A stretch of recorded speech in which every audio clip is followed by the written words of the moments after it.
Welcome back to the Reactionist guys, this is Vedant, this is Pravas. आज एक controversial trailer के reaction पे हम लोग काम करने वाले हैं। बाय द वे, जो मैं टाइटल का नाम कहने जा रहा हूँ ये काफी ज्यादा सुर्खियों में पहले था और हाल फिलहाल I don't know, maybe some political pressure या फिर ये जितनी भी पुरानी जितने भी केसेस है जब उनको रिवील किया जाता है, अनवील किया जाता है, उनके बारे में डिस्कस किया जाता है। तो ये उनमें से एक है। तो we are basically talking about the official trailer for Ajmer 92। जी हाँ, इसके बारे में ज्यादा कुछ हमें पता नहीं है। हालांकि खबरों के बारे में अगर बात करें तो हमें काफी सारी अपडेट इस चीज के बारे में मिली थी। और बेसिकली गाइस, हम इसके टीजर के ऊपर रिएक्ट कर सकते थे पर हमने किया नहीं, क्योंकि इस ट्रेलर पे जब इस मूवी का जब ट्रेलर निकलेगा तो उसके बारे में हमें बहुत सारी डिटेल मिलेंगी जिसके बारे में हम डिस्कस कर सकते हैं, क्योंकि हमारा चैनल सिर्फ रिएक्शन के लिए ऊपर नहीं है, हम उस कंटेंट के ऊपर डिस्कस भी करते हैं, उसके बारे में डिटेल में बात करते हैं। Research is needed. तो हमने सोचा कि इसके ट्रेलर पे ही रिएक्ट करना सही रहेगा। So without wasting any moment, let's react on the trailer और उसके बाद उसके बारे में डिटेल में बात करेंगे। बिल्कुल, so let's go ahead with the reaction. छोरे, हमें तुम्हारी मदद चाहिए। ये रहा हमारी होने वाली बहू का फोटो। छोरे, ये पता करके बताओ कि कहीं हमारे होने वाली बहू का बलात्कार तो नहीं हुआ।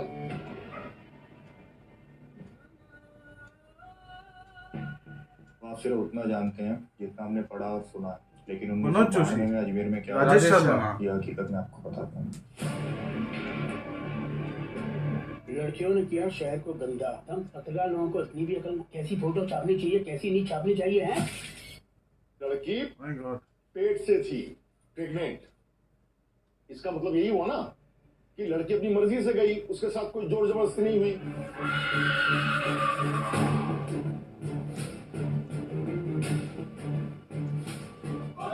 तुम लोग हमारी कौम को बदनाम क्यों करना चाहते हो? उस पत्रकार को समझाइए, शहर की शांति न बिगाड़े। सयाजी शिंदे सबूत तो हमें चाहिए, क्योंकि हम भी एक हद तक तुम्हारी मदद कर सकते हैं। जितना आसान तुम समझते हो उतना आसान नहीं है इस केस को बाहर लेके आना। इतनी सारी लड़कियों की इज्जत का सवाल है, उनका घर से निकलना मुश्किल हो जाएगा, जीना आराम हो जाएगा उनका। जीना आराम तो अभी भी है ना सर उनका। जब उनका मन करता है अपने फार्म हाउस बुलाते हैं, उनका रेप करते हैं। जो भी है गीता, मुझे सच सच बताओ कि ये क्या चल रहा है, कौन है ये लोग?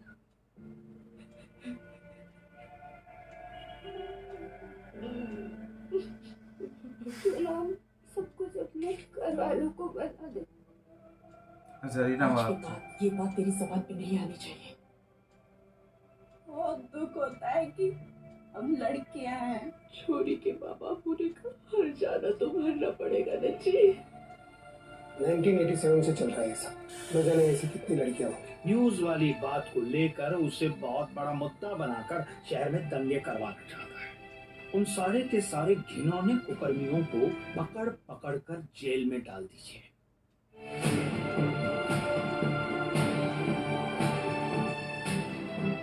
सर, मुद्दा हिंदू मुस्लिम के दंगों का ना है।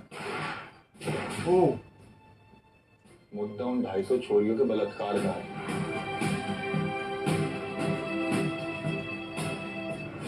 इन सब लड़कियों की नंगी फोटो किसी ने अपने फायदे के लिए पूरे शहर में बांट दी थी, और जिसके हाथ में वो फोटो लगती सब उनको ब्लैकमेल करते, उनका रेप करते थे। 21st July.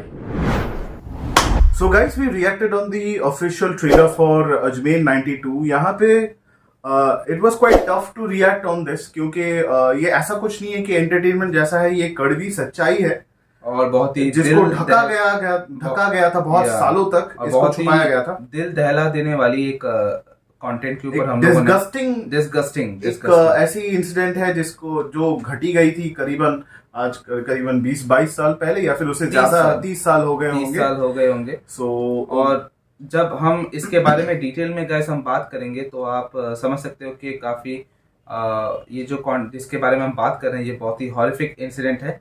तो आप समझ सकते हैं और ये जहाँ पे हुई है, ये फेमस अजमेर शरीफ जो जहाँ पे ये स्थित है उसी शहर की ये कहानी है। यहाँ तक भी कहा जाता है, जैसे सूत्रों के अनुसार हमें पता चला है कि ये बेसिकली उन जो सूफी जो ख्वाजा मोइनुद्दीन चिश्ती जी का जो दरगाह है और उन्हीं दरगाह के कुछ गिने चुने लोग हैं, कुछ पहचाने लोग हैं और कुछ उस वक्त के जो लीडिंग पॉलिटिकल पार्टी के यूथ मेंबर्स थे, उन्होंने मिलके ये एक घिनौना जो काम है उन्होंने किया था। It is well documented. अगर आप चाहें तो इंटरनेट में इसके बारे में आप डिटेल में जान सकते हैं, स्पेशली विकिपीडिया में आपको डिटेल में सारी इंफॉर्मेशन मिलेंगी, क्योंकि ये this is based on a real life story, real life pathetic incident, जो जिसको मतलब ऐसा कैसे हो सकता है कि इतनी सारी लड़कियों का, इतनी सारी बच्चियों का बलात्कार हुआ, और ये बात किस तरीके से कुछ जो पावरफुल उस वक्त के लोग थे, जो पावर का गलत इस्तेमाल करते थे, कैसे उन्होंने इतने सारे लड़कियों के बलात्कार करने के बाद भी उनको छुपाए रखा, उन्हें डराए रखा, उन लड़कियों को, उनके फैमिलीज को, और इतने सालों बाद जाके ये कहानी सामने आई है सबके। और हालांकि जब मैंने गाइस ट्रेलर में देखा, जो नंबर्स वहां पे बताए गए कि 250 से भी ज्यादा, ये एक मतलब हम समझ नहीं पा रहे हैं कि ये एक घटना अगर होती है तो हम लोग मोमबत्ती लेके बाहर निकल जाते हैं। ये किस तरीके से पॉलिटिकल इन्फ्लुएंस, पावर रसूख का गलत इस्तेमाल जैसे किया जाता है, और जिस तरीके से पूरे समाज में रेप तो एक मैटर तो है ही जिसके लिए हम बात कर रहे हैं, उसके ऊपर से भी और कुछ ऐसे डिपार्टमेंट्स और जगहें हैं सोसाइटी में जिनका शोषण किया जाता है। सो इसके ऊपर ये कहानी बनी है। हालांकि हमें बहुत सारे ऐसे चेहरे हैं जो नए हैं, दो रिपोर्टर्स जो रोल प्ले कर रहे हैं, हमने उनको कभी नहीं देखा है। They are new but they are very much genuine with the expressions and acting, and उसमें ओवर एक्टिंग करने की कोई बात नहीं होती है। And then we have known faces out here, बहुत बड़े नाम है एक्टिंग फील्ड के, जैसे मनोज जोशी सर हैं, शरद शिंदे एंड राजेश शर्मा।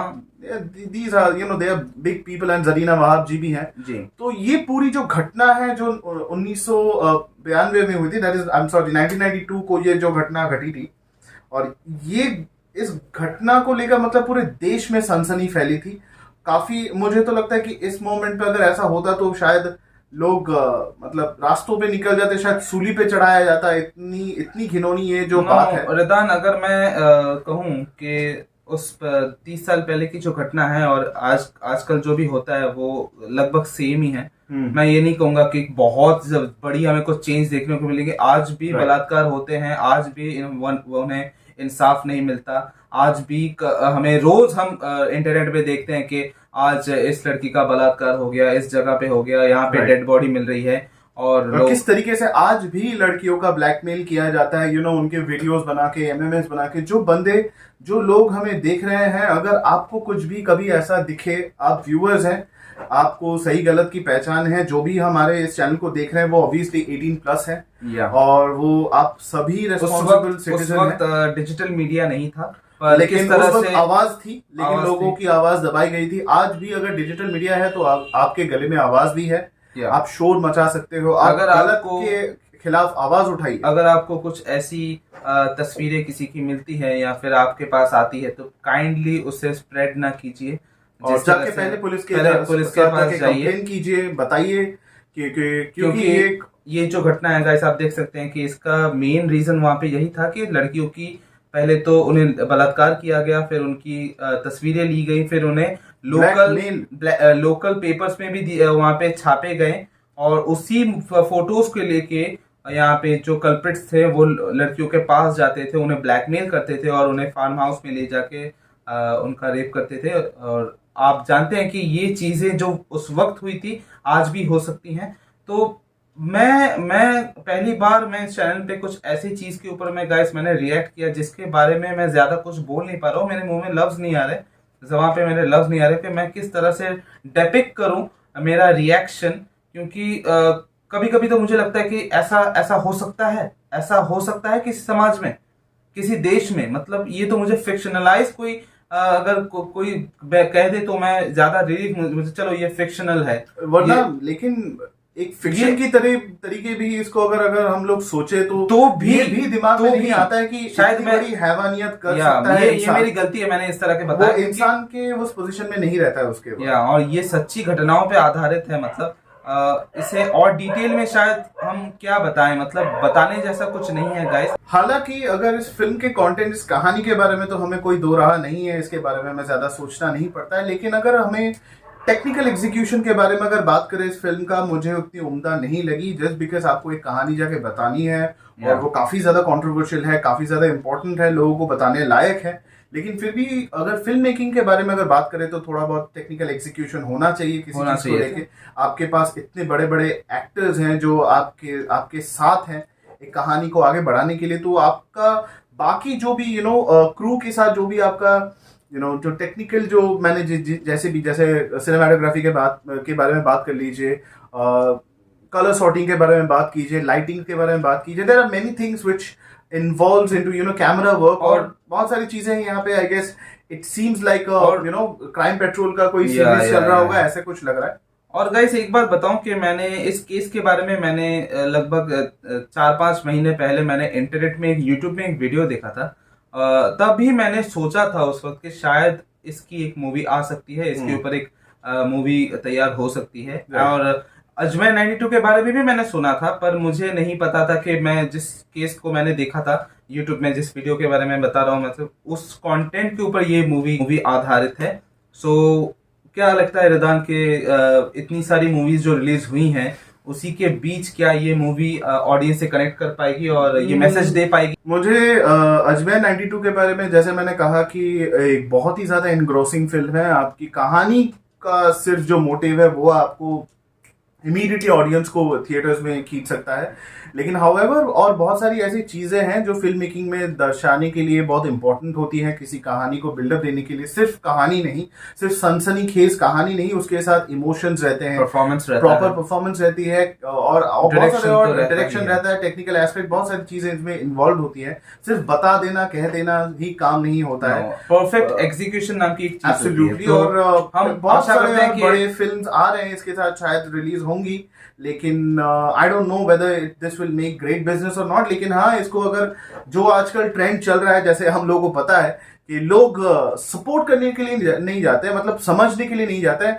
उसके ऊपर चिल्लाने के लिए जाते हैं या फिर मजा लेने के लिए, मजा लेने जाते हैं। फिर आएंगे, फिर कोई माइक लेके खड़ा रहेगा थिएटर के बाहर, फिर बोलेंगे हमारे ये समाज, हमारा वो समाज, हम इतने बड़े हैं, वो तो बुरे थे। देखिए गाइस, ये बात चलती है। देखिए गाइस, हम दोनों का तो यही एक मैसेज है कि हमें इस इंसिडेंट से, इस मूवी से हमें क्या सीख मिलती है, स्पेशली जिसके बारे में मैंने बताया कि रेप जैसी इतनी बड़ी घिनौनी जो जुर्म हमारे समाज में हो रही है वो एकदम बंद होनी चाहिए और स्ट्रिक्ट यहाँ पे पनिशमेंट मिलने चाहिए। लेकिन यहाँ इस फिल्म को लेके, जात धर्म को लेके आजकल बहुत सारे ऐसे फिल्म्स हैं, मुझे नहीं पता कि डायरेक्टर पुष्पेंद्र सिंह का जो मोटिव है यहाँ पे बताने का, क्या आई होप वो सच्ची कोई मैसेज भेजना चाहते हो या फिर कोई एक डंके के चोट पे कुछ ऐसा कर रहे हैं कि, या फिर जलते चिते में कोई रोटी सेकने जैसा काम ऐसा होता है।